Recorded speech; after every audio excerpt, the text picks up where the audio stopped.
निर्विशेष मनस्काय श्री वीर स्वामिने नमः। अनंत आस्था के निकेतन भगवान महावीर के चरणों में वंदना। अनंत शक्ति के स्रोत महाप्राण पूज्य गुरुदेव के चरणों में वंदना। समागत दिल्ली सभा के अध्यक्ष समेत अन्य सभी पदाधिकारीगण, महासभा के उपाध्यक्ष जो हमारे यहाँ रोज भी आ रहे हैं, बड़ी बात है। अखिल भारतीय महिला मंडल के उपाध्यक्ष सुमन जी नाटा, सभी श्रावक सारिका समाज। मैं बहनों के बैठने की स्थिति को देख रही हूँ, यूं फिट होके बैठी हैं, शायद घुटना भी नहीं रहा। भाई लोग खुले खुले बैठे हैं, थोड़ा भाइयों को भी ध्यान देना है ताकि दूसरों को और मौका मिल सके। आज का हमारा सामायिक दिवस का क्रम है। मैं परिषद को एक ऐतिहासिक घटना से जोड़ते हुए प्रेरणा देना चाहूंगी कि हमारे जीवन में सामायिक संत दर्शन, दान देना, ये सारे तत्व तप करना कितना आवश्यक है। बात भगवान महावीर के युग की है, जब राजा श्रेणिक राजगृह में भगवान के दर्शन और प्रवचन में देशना में उपस्थित हुआ करता है। एक दिन का समय, देशना समाप्ति के बाद भगवान महावीर के श्री चरण में एक देव उपस्थित होता है। वंदना की और वंदना करने के साथ ही उसने श्रवण भगवान महावीर को कहा, मर जाओ, मर जाओ, मर जाओ। इतना गुस्सा आया सैनिक को, लेकिन सामने भगवान विराजमान थे, इसलिए सब्र रखा, कुछ नहीं बोला। और जैसे ही मुखातिब हुआ सैनिक की तरफ, तो कहा, जीते रहो, जीते रहो, जीते रहो।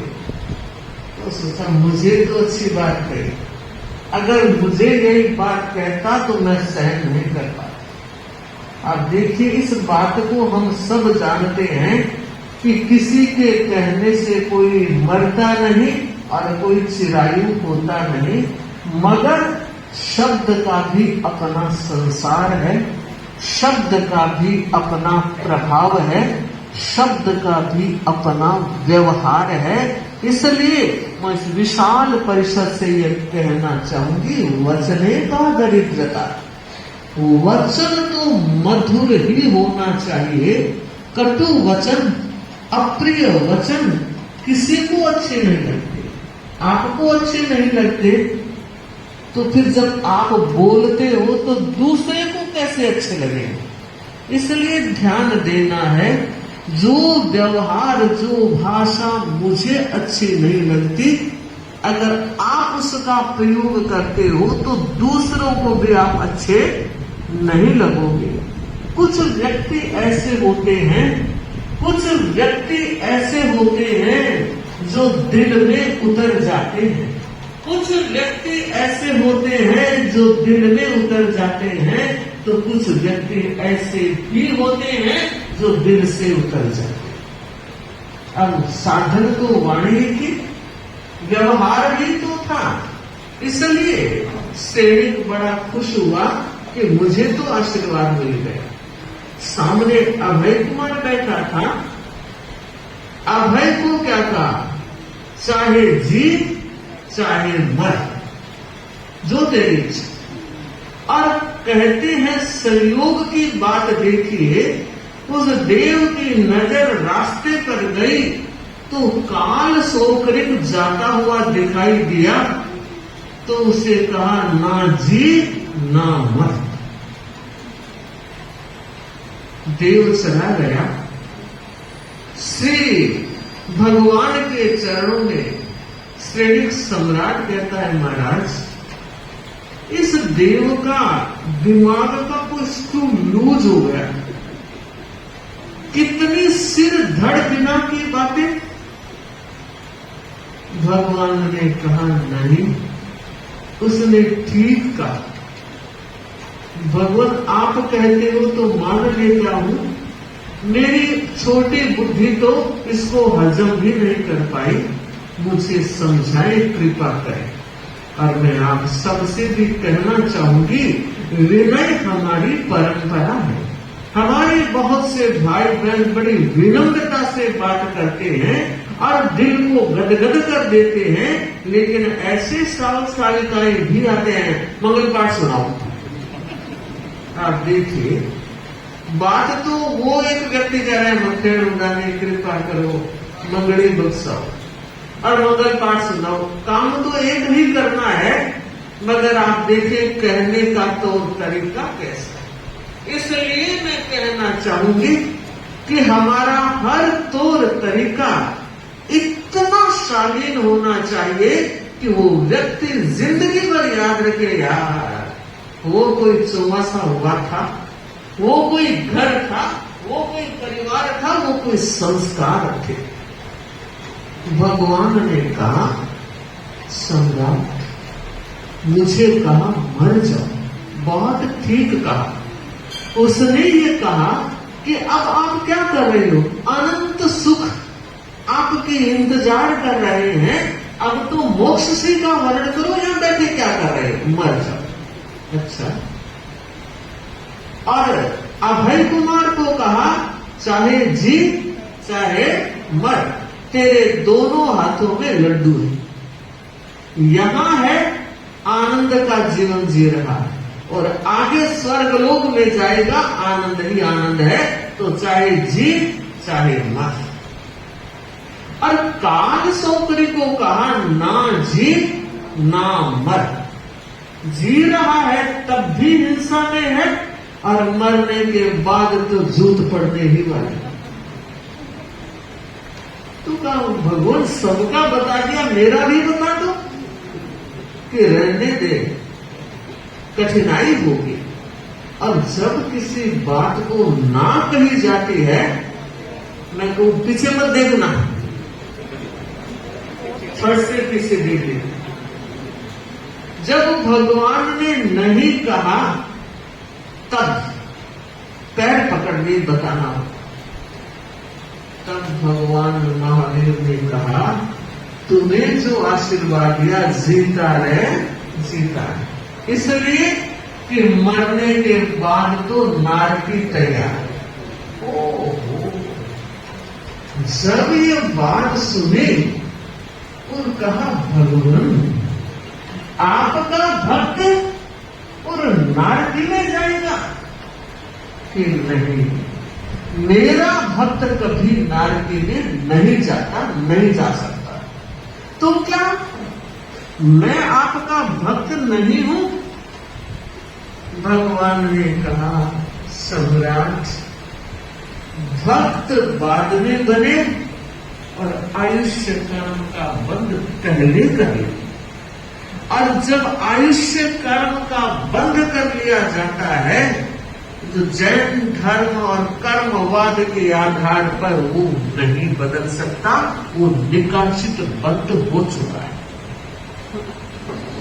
उसने कहा, महाराज ऐसा कौन सा काम कर लिया मैंने जिसमें नारकी का बंध हो गया? तो कहा, तुम्हें याद होगा एक बार तुम शिकार करने गए थे, वहां जंगल में, घने जंगल में एक गर्भवती हिरणी जा रही थी और तुम शिकार के बड़े शौकीन थे, तीर चलाए और वो तीर सीधा हरिणी के पेट में घुसा और उस तीर के पेट में घुसने के साथ तीर वहां से निकला और एक जमीन पर धंस गया। तुमने वहां जाकर देखा, हरिणी तड़पते हुए प्राण त्याग कर रही थी और वो गर्भवती थी, बच्चा भी तड़प रहा था। और तुमने जैसे ही तीर निकाला तो जमीन से एक मेंढक निकलकर ऊपर आया, वो भी तड़प रहा है। और उस समय तुम्हारी मनस्थिति, तुमने कितना आनंद बनाया, नाचते हुए गाते हुए अपने शौर्य की प्रशंसा करते हुए तुमने कहा मेरे जैसा दुनिया में कौन कोई दूसरा है। एक तीर तीन शिकार, एक तीर तीन शिकार, एक तीर तीन शिकार। याद आया? भगवान याद आया। बस वो ही क्षण था, नर्क का बंधन हुआ। नर्क जाना कोई नहीं चाहता। अब देखिए, सम्राट कह रहा है प्रभु आप तो कर तुम समर्थ हैं, अगर तुम समर्थ हैं, अन्यथा कर तुम समर्थ है। आप अन्यथा भी कर सकते हो, मुझे बचा लो, मुझे कोई रास्ता बताओ, मुझे कोई उपाय बताओ, मैं नरक में जाना नहीं चाहता।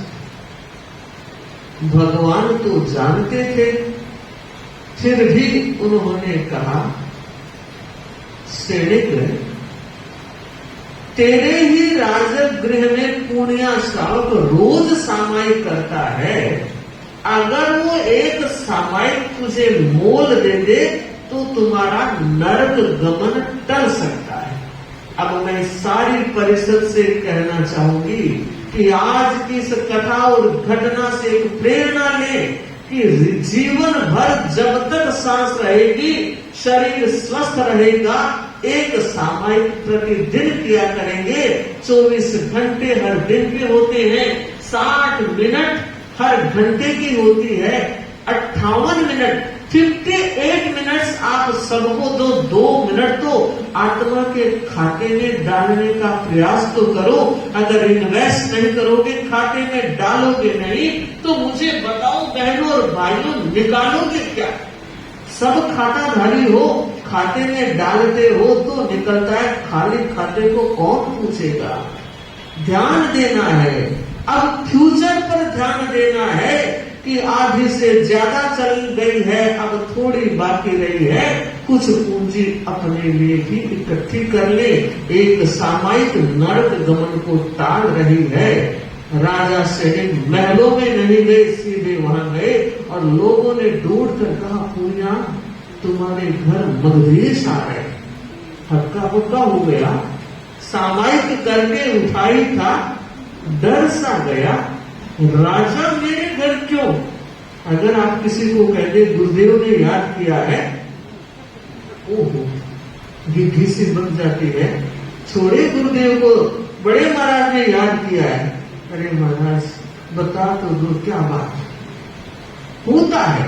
बड़ों का ये संकोच होना भी चाहिए। तो वो बेचारा डर गया और खड़ा हुआ, बाहर तक आया और कहा जय देश जय नरेश, आपने मेहनत क्यों की, मुझे याद कर लिया होता मैं आ जाता। तो कहा बात कुछ ऐसी थी, आज मैं तुमसे कुछ लेने के लिए आया हूं। तो उसने सोचा मैं राजा को क्या दे सकता हूं, 12 आने की कमाई, घर चलाता हूं, पुणे काट कर घर चलाता हूं, पुण्य श्रावक हूं। कहा आप जो मांगोगे दूंगा, पक्का? एकदम पक्का। तो अभी अभी तो सामायिक करके उन्हें ना एक सामायिक दे दो। उसे विश्वास नहीं हुआ, कानों पर सामायिक मांगी जा रही है। आपने क्या फरमाया कि यह सामायिक मुझे दे दो। तो कहा मुझे तो नहीं मालूम सामायिक दी जाती है क्या? कि हाँ अभी अभी भगवान ने मुझे कहा है कि सामायिक उसके एक खरीद लो। कितना समझदार वाणिया था, आप सब समझदार हैं। किसी को नाराज नहीं किया और कहा राजन जिन्होंने ने भी ये बात कही है वो वहीं चलते हैं और पूछ लेते हैं कि मूल्य कितना होगा। मैं अधिक मूल्य लेना नहीं चाहता, जो मेरी सामायिक का मूल्य है उतना आप मुझे दे दीजिए, मैं सामायिक आपको दे दूंगा। अरे सौदा कट गया, भगवान जितना कहेंगे दे दूंगा। अरे भगवान के पास दोनों जाते हैं और मूल्य पूछते हैं। ध्यान देगी परिषद, भगवान महावीर कह रहे हैं कि एक सामायिक लेना तेरे वश की बात नहीं है। अरे सामायिक तो छोड़, अगर एक सामायिक की दलाली भी कोई करता है तो तेरे मगध का सारा धन एक तरफ और सामायिक की दलाली एक तरफ। बोल कितना मिलेगा? बंद। सैनिक मायूस हो और कहा तब भगवान कोई दूसरा रास्ता, तो कहा दूसरा रास्ता है, तुम्हारे घर की दासी बहुत कंजूस थी और इसलिए उसका नाम कृपणा पड़ गया। किसी को कुछ देना उसे सुहाता ही नहीं। अगर वो संतों को दान दे दे तो तुम्हारा नरक टल जाएगा। कितनी बड़ी महत्ता दान की। हीरो का व्यापार है शावकों, और ये असली पूंजी 12वां व्रत, साधु और शावक का योग, चित्त वित्त और पात्र, तीनों चीजें मिलती है 12वां व्रत।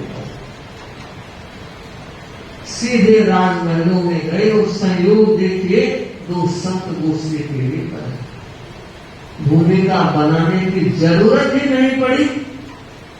और सम्राट सैनिक ने कहा दासी, दरवाजे से मैंने देखा है 2 संत आ रहे हैं, तो अपने हाथ से दो।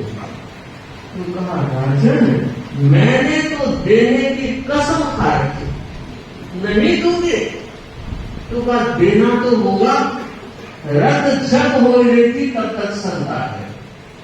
और अब शर्म के मारे कुछ बोल नहीं पाई और चम्मच उठाया और सब्जी दाल जो कुछ भी संतों को दी। काम हो गया, आंखों के सामने हुआ।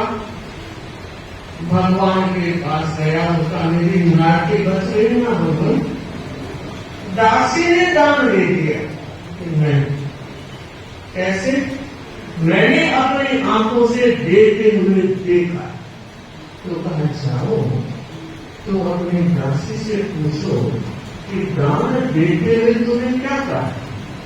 जाकर पूछा तो कहा महाराज मैंने ये कहा दान मैं नहीं दे रही, चम्मच दे रहा है, ये बच्ची दे रही है, मैं नहीं दे रही हूँ। मैं आप सबसे बताना चाह रही हूँ दान के साथ भाव भी जुड़ना। और इस विशाल परिषद महिलाओं को एक बात और कहना चाह रही हूँ। हमें पता है वो चली जाते हैं और बहनें आजकल बातें करती हैं, मेरे घर से क्या गया, तेरे घर से क्या गया। सच में ये बहुत बड़ी बात है। और मुझे ऐसा लगता है जो भी ऐसा कर रहे हो वो छिलका रख रहे हो, रस तो रसना ले। अरे 12वां व्रत एक चने का भी निपटेगा, पात्री भर के भी निपटेगा। साधु संत किसी को एक कहते नहीं है कि तुम हमारे लिए यह बना दो। जो उनके घर में बना है उसमें जो उनको लाइक करेंगे वो लेंगे, आप उपयोग रखिए, भावना पाइए। मगर ऐसे अगर आप बात करते हो तो देने के बाद रस तो रसना ले गई, छिलका बचा अवशेष। छिलका रहता है, रसना रस है। इसलिए जब उसने कहा कि मैंने तो यह कहा चम्मच दान दे रहा है, मैं नहीं दे रही हूँ, भाव नहीं जुड़े, दान व्यर्थ है। और कहा भगवान अब कोई और रास्ता करो। अरे सैनिक 2 बता दिए, कुछ और बताओ। तब कहा एक काम कर सकते। क्या पता है? कान सौकरी कसाई। शुक्लाचार्य जी बोले कान सौकरी कसाई वो रोजाना 500 भैंसे मारता है, बड़ी हिंसा करता है। अगर एक दिन हिंसा का त्याग कर ले तो तुम्हारा नरक टल सकता है। और बंधु आदेश जारी किया गया। काल सौकरी को कहा गया एक दिन तुम त्याग कर दो, तो उसने कहा मेरा तो यह त्याग लिया हुआ है 500 भैंसे जब तक पूरे नहीं कर देता हूं, मैं अन्न पानी भी नहीं। कैसी विचित्रता! किस तरह से भारी कर्म जीव उस दुनिया में आते हैं और आत्मा को और भारी बना लेते हैं। मनुष्य जन्म मिलना उनके लिए सार्थक नहीं, निरर्थकता की दिशा में गतिमान कर देते। नहीं माना, अब तब कहते हैं बर्फ प्रयोग हुआ। एक कुएं में, अंधकूप में डाल दिया जिसमें पानी नहीं था और पहरेदारी लगवा दी। 24 घंटे अंदर रहेगा और भैंसे नहीं मारेगा। एक दिन की हिंसा बच गई। जब बाहर निकला और सैनिक भगवान के पास जाते हैं और कहते हैं भगवान हो गया काम, नहीं हुआ। कैसे? राजा ने सोचा कहीं न कहीं कान सौगरिक ने कोई साठगांठ कर, जो मेरे चौकीदार थे उनको कोई प्रलोभन दे दिया होगा, तभी तो वो भैंसे मार सका, वरना तो हिंसा हो नहीं सकती। ये विचार आते ही भगवान ने कहा किसी दूसरे पर शक शुबा मत करो, तुम जाकर देख सकते हो। अंधकूप में था, पसीना आ रहा था, शरीर पर मैल जमा हुआ था, अपना मैल उतारा, भैंसे का आकार दिया और मार दिया और 500 लकीरें खींची हुई थी। यह थी भाव हिंसा। फिर कहना चाहूंगी, मन एव मनुष्याणाम कारणम बंध मोक्ष। ये मन और भाव बंधन के कारण और मुक्ति के कारण भी यही बनते। बहनों से एक बात कहना चाहूंगी, आजकल कटिंग जब आप करते हो सब्जियों की, कितना आकार, कितना सजाते हो, कितना कुछ करने के बाद कितनी खुशी मनाते हो, और जो आपके गेस्ट आए हैं वो अगर प्रशंसा न करे तो बार बार कान सुनने को तत्पर रहते हैं, इतना कुछ क्या कुछ बोले थे। सोचो, विचार करो, हम किस संस्कार और किस संस्कृति में जी रहे हैं और हम व्यवहार कैसा कर रहे हैं। फिर ध्यान देना, संभालना स्वयं को, समझना स्वयं को, और मैं कहूंगी बदलना स्वयं। 3 उपाय गए तो कहा भगवान और कोई चौथा उपाय बता। तो कहा तुम्हारी दादी क्यों मुझे जी से ज्यादा प्यारा मानती, एक बार मेरे दर्शन कर ले, तुम्हारा नरक टल जाए।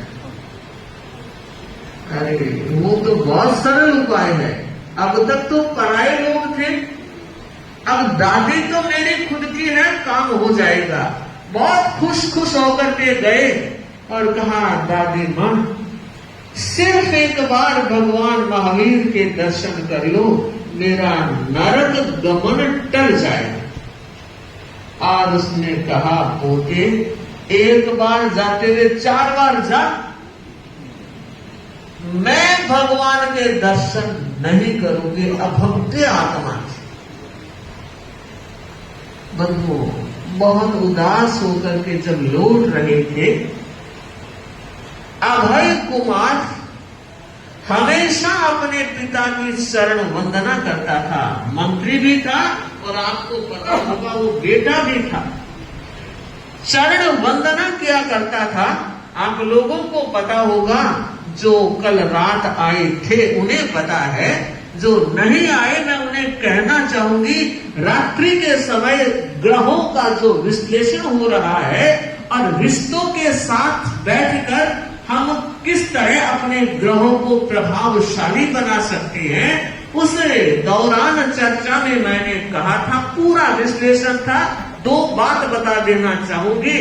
सूर्य ग्रह अगर किसी का कमजोर है और उसका प्रभाव और उसकी निष्पत्ति क्या आती है, जब किसी का सूर्य कमजोर है तो पिता से अनबन रहेगी, पिता से खटपट रहेगी, मतभेद रहेगा, पिता की बात को वो स्वीकार नहीं करेगा, यह सूर्य ग्रह के कमजोर होने की कई निशानियों में एक निशानी है। जो व्यक्ति कुर्सी पर बैठा हुआ अगर पैर हिलाता है तो याद रखिए अपने सूर्य ग्रह को वो कमजोर कर रहा है। तो मैंने बताया था, अगर पिता का सम्मान करना सीख जाओगे, प्रणाम करना सीख जाओगे, उनकी बात को बैठकर सुनने का मन बना लोगे, और ये मन बना लोगे जो पिताश्री ने कहा है मैं करने का लक्ष्य रखूंगा। और मैंने यह भी कहा था, याद होगा, मात्र 45 दिन यह फार्मूला आजमा कर देख लें और आप देखिए आपके जीवन की कठिनाइयों का कितना समाधान है। चंद्र ग्रह कमजोर है, कहीं जाने की और कुंडली दिखाने की जरूरत नहीं। बार बार जो अनेक तरह की कठिनाइयां आ रही है, बस मां का सम्मान करना सीख जाए। सुबह सुबह मां पिता को प्रणाम करके आशीर्वाद ले ले, जिंदगी की कई कठिनाइयां अपने आप निरस्त हो जाएगी। मगध का सम्राट और उसका बेटा पिता के चरणों में प्रणाम करने आया। पिता के उदास चेहरे को देखा, और आप जानते हैं face is the index of mind.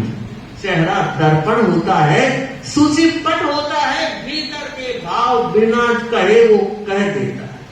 पूछा पिताश्री आज उदास क्यों? सारी बात बताई तो कहा आप निश्चिंत रहिए, ये काम आपका बेटा अभय कर देगा। निश्चित हो गए।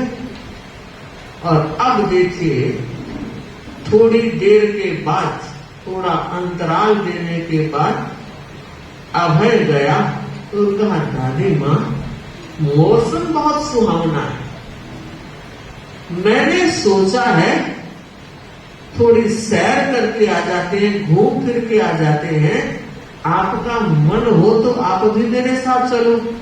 और दादी मां इतनी घुमड़कर, इतनी शौकीन, आधी रात को भी कोई कह दे तो घूमने के लिए तैयार हो जाए। ये हमारी बहनें बैठी है। एक बात बताऊं, सिर दुख है, कमर में दर्द है, पेट ठीक होने सोया पड़ा, और एक फोन आ गया शॉपिंग करने जाना, सब कुछ गायब। 100% तैयार हो जाओगे। क्यों? उस चीज के प्रति आकर्षण, घूमने का आकर्षण था। और कहा अब भाई कब चलना है? मैं तैयार हूं। अगर आप तैयार हो तो बस थोड़ा सा रुको, मैं व्यवस्था कर लेता हूं। अभय ने हाथी को सजाया, महावत को तैयार किया और कहा जब तक मैं ना कहूं तब तक हाथी को रोकना। हाथी पर दादी मां को बिठाया और खुद रथ और घोड़े आदि पर बैठकर चले। भगवान तो बाहर ही विराजा करते थे, तुलसी नाम चैत्य में विराजमान थे। नगर को पार करके जंगल में आगे बढ़े। थोड़ी दूर जाने के बाद जैसे ही दादी मां को डाउट हुआ, सामने अशोक वृक्ष दिखाई दे रहा है। अभय एक घर तो डाकिन भी छोड़ा करती है रे, मेरे साथ भी यूं किया। और महावत को कहा रुक जाओ, वो रुक गया क्या? आदेश था, नहीं रुका। और थोड़ी दूर और चलने के बाद वो तिगड़ा दिखाई दिया, छत्र दिखाई दिए, और बस भगवान का चेहरा दिखना थोड़ा सा ही बाकी था। और हाथी नहीं रुका। दादी मां ने क्या किया, कमर से कटार निकाली और दोनों आंखें फोड़ दी।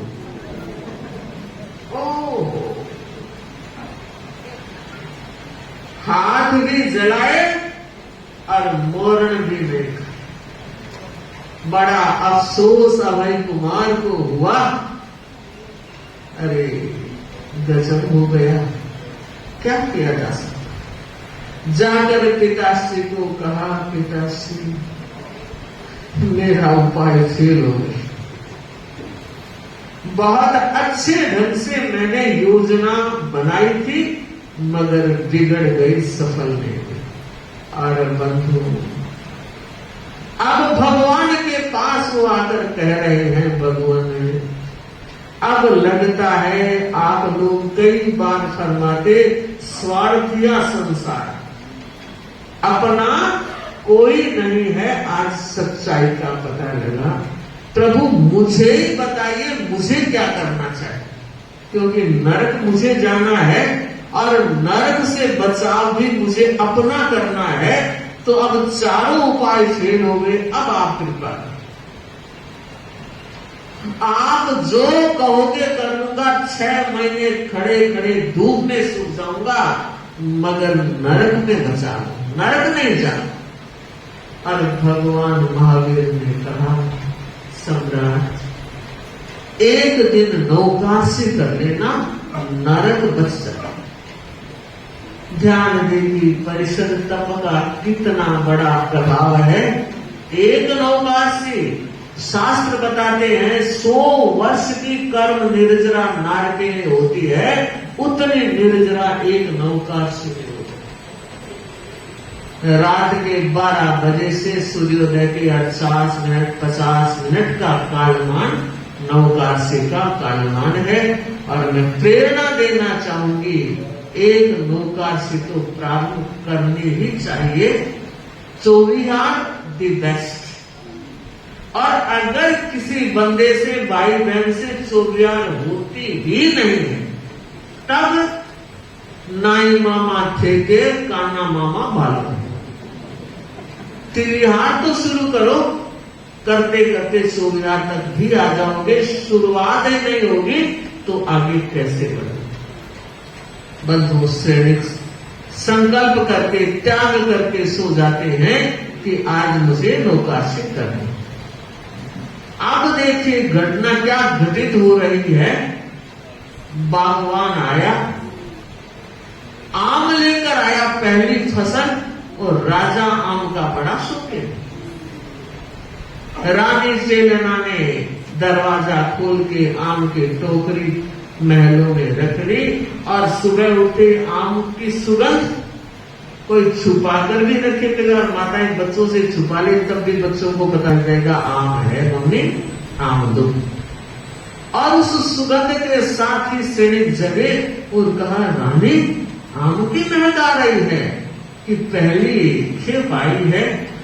आप विराजमान हो, मैं जाती हूँ। प्लेट, चाकू और 2 आम लेकर आई, साफ कर रही है।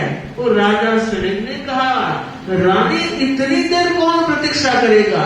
यूं एक बच्चे की तरह झपट करके एक आम उठाया और पीछा और मुंह के रस 2-3 बूंद ही तक की होगी और जोर से उस आम को फेंका। ये क्या हो?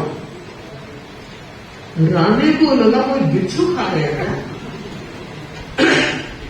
और राजा ने रोते हुए कहा, रानी गजब हो गया, मैंने नौकाशी बचकी थी टूट गई।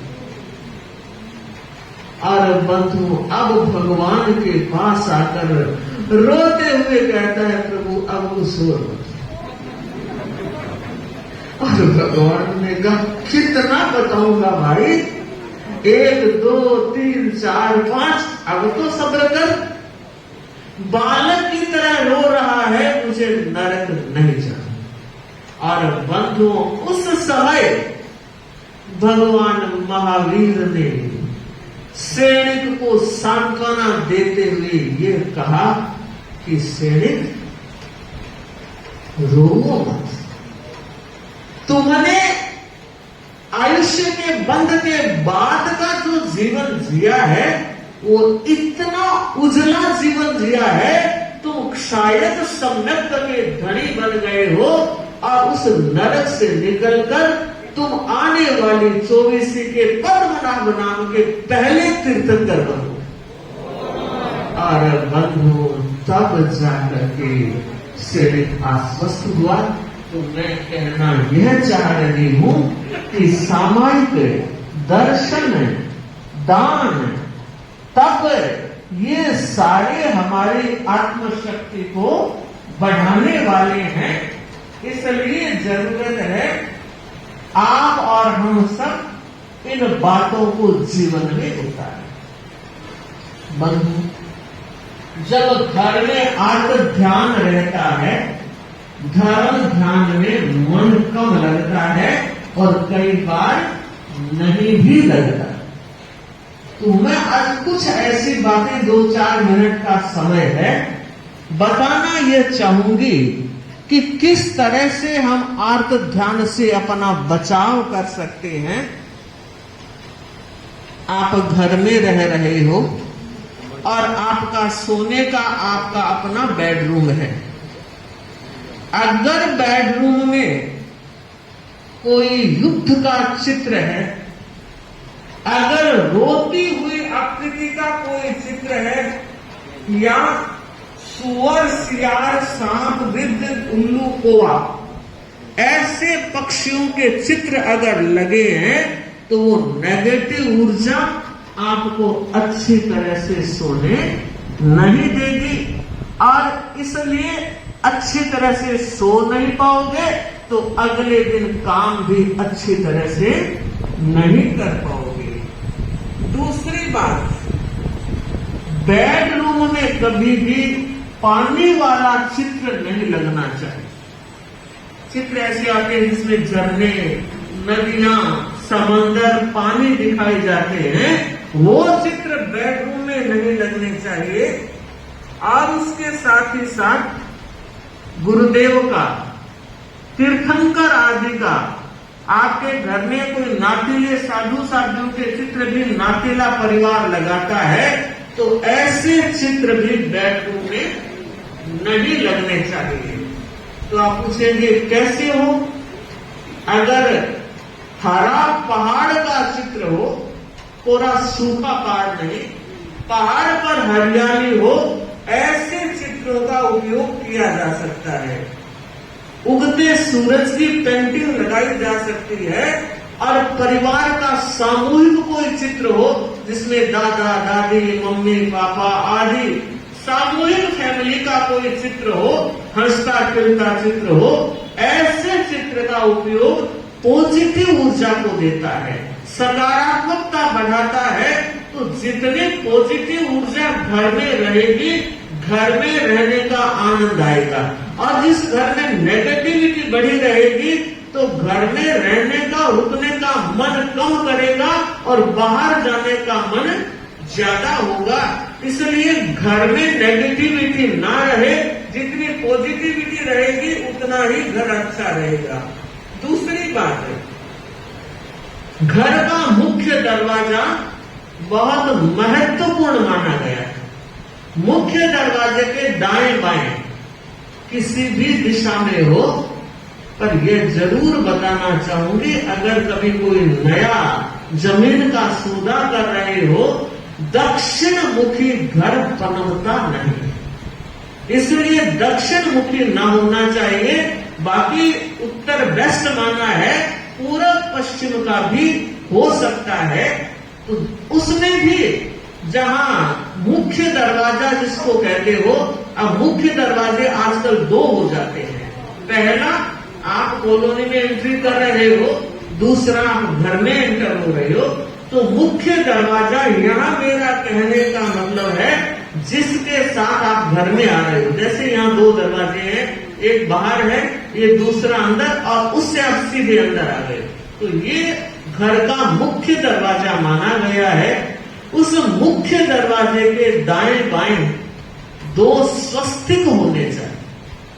अगर आपको लग रहा है कि मेरे घर में नेगेटिविटी ज्यादा है तो आप इन 2 स्वस्तिकों को लगाएंगे। मैं थोड़ी सी विधि की चर्चा भी करूं। वैसे तो कहीं भी मिलेंगे, आप चिन्ह देंगे, लगा देंगे, नहीं, उन्हें भी वैसे स्वस्तिक अपने आप में एनर्जेटिक माना है, लेकिन उसको भी स्वस्तिक साठिया 2 साठिए आपने लिए और उसके बाद सबसे पहले आपका जो इष्ट है 9 बार उसका नाम ले लें, 9 बार नवकार मंत्र का नाम ले लें और 9 बार ओम असि आउसा नमः। ये बड़ा पावरफुल मंत्र है, जयाचार्य का इष्ट मंत्र माना गया है।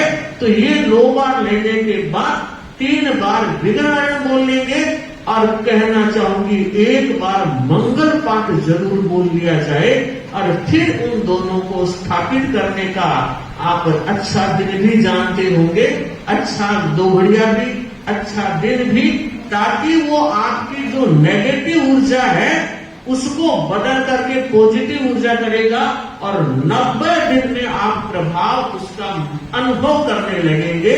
तो आज का समय संपन्न है और भी